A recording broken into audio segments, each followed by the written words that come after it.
অন্তর্বর্তী সরকার যদি মানবিক করিডোর দিয়েই দেয়, তাহলে আগামী যে সরকার আসবে সেই সরকার প্রতিটি পদে পদে বিপদগ্রস্ত হবে।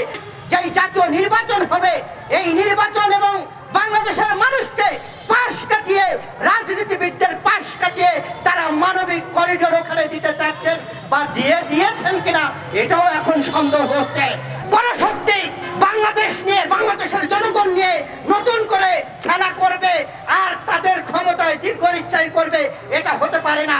আমি অন্তর্বর্তী সরকারকে অনুরোধ করতে চাই, যদি এই ধরনের কোনো সিদ্ধান্ত নিয়ে থাকেন, আজকের মধ্যেই আপনার উচিত হবে বাংলাদেশের সকল জাতীয় রাজনীতিবিদ এবং সকল রাজনৈতিক দল, বুদ্ধিজীবী, সাংবাদিক, সকল শ্রেণী পেশার মানুষকে নিয়ে একটি জাতীয় সংলাপ করে এটার সমাধান পথ খুঁজতে হবে।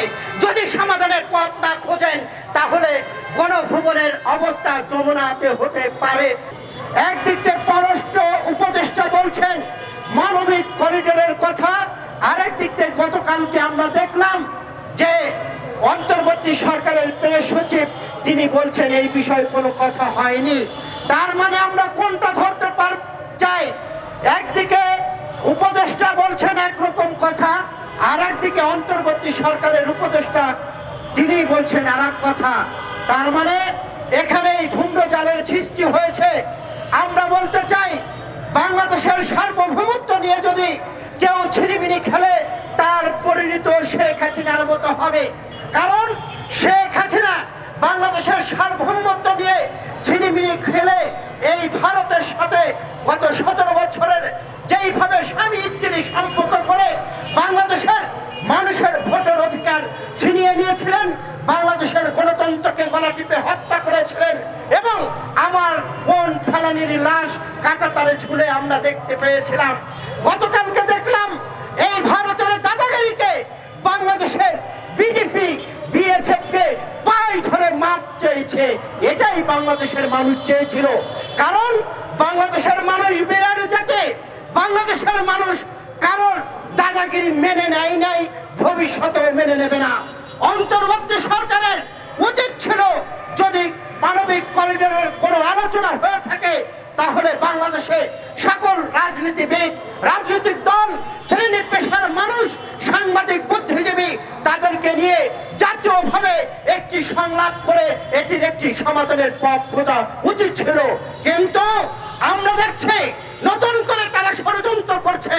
আগামী যেই জাতীয় নির্বাচন হবে, এই নির্বাচন এবং বাংলাদেশের মানুষকে পাশ কাটিয়ে, রাজনীতিবিদদের পাশ কাটিয়ে তারা মানবিক করিডোর ওখানে দিতে চাচ্ছেন বা দিয়েছেন কিনা এটাও এখন সন্দেহ হচ্ছে। কারণ এক একজন এক এক ধরনের কথা বলছেন।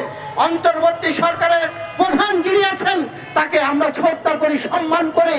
তাকে বলতে চাই, এমন কোনো কাজ করবেন না গণভবনে যে অবস্থা হয়েছে যমুনাতে যেন সেই অবস্থা হয় না।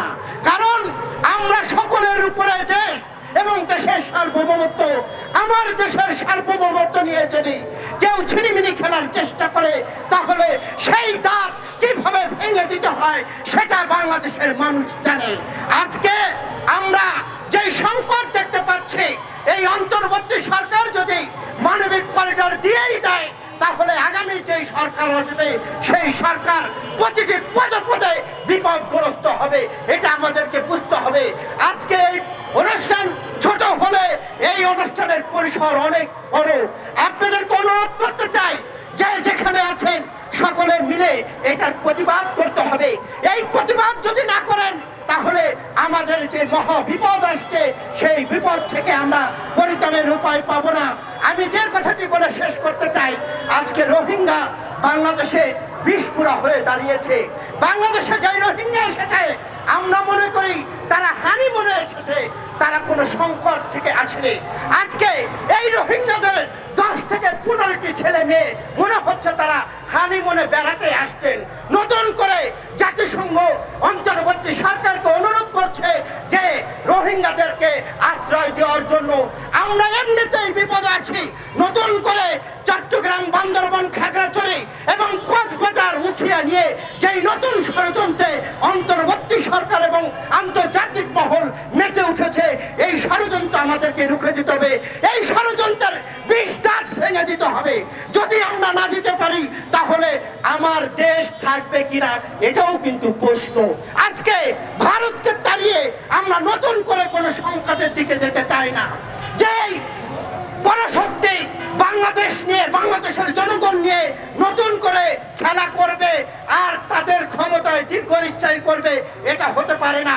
আমি অন্তর্বর্তী সরকারকে অনুরোধ করতে চাই, যদি এই ধরনের কোনো সিদ্ধান্ত নিয়ে থাকেন আজকের মধ্যেই আপনার উচিত হবে বাংলাদেশের সকল জাতীয় রাজনীতিবিদ এবং সকল রাজনৈতিক দল, বুদ্ধিজীবী, সাংবাদিক, সকল শ্রেণী পেশার মানুষকে নিয়ে একটি জাতীয় সংলাপ করে এটার সমাধান পথ খুঁজতে হবে।